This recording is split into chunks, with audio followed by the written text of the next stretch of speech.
सभे मगहिया भाई बहन के भूलेटन काका के राम राम आथिन मगहिया खबर में सुनथिन देश दुनिया के खबर।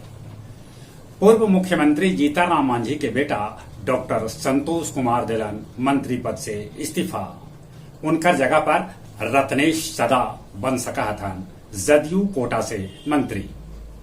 नीट के रिजल्ट आगे तमिलनाडु के प्रभंजन 720 में 720 अंकला के टॉप पर रहलन त शशांक 720 में 715 अंकला के बिहार टॉपर बनलन। तमिलनाडु के बिजली मंत्री के ईडी भेजल जेल उ रो पड़लन। पुणे में तेल टैंकर में आग लगे से 4 आदमी के है मौत के खबर। बिपार ज्वाय चक्रवात से गुजरात में हो सका है भारी तबाही।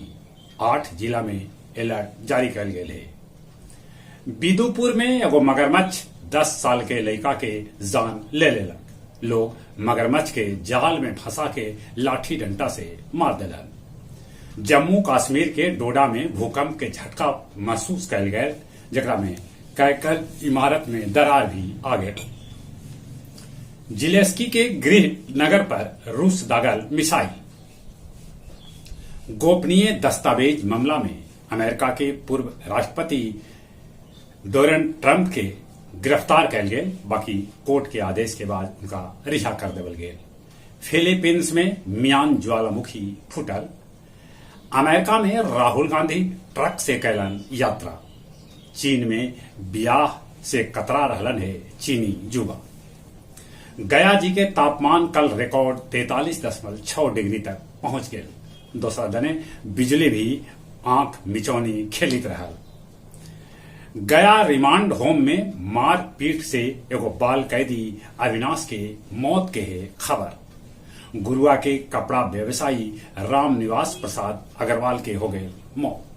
अब कुछ खेल के समाचार। भारत अंडर 23 महिला टीम हांगकांग के 9 विकेट से हरा दिलक। सिद्धू और प्रणय इंडोनेशिया ओपन के अंतिम दौर में पहुंचलन।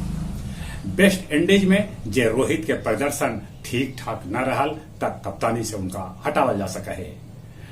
डेनवर नागेट्स जीतलक NBA खिताब।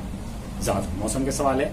मौसम विभाग सूचना दिलका कि बिहार में एक दिन ला मानसून आयल तो जरूर, बाकी एक दिन बाद मानसून कमजोर पड़ गया। चले एक बार फिर से अपने सभे के बुलेटिन काका के राम राम।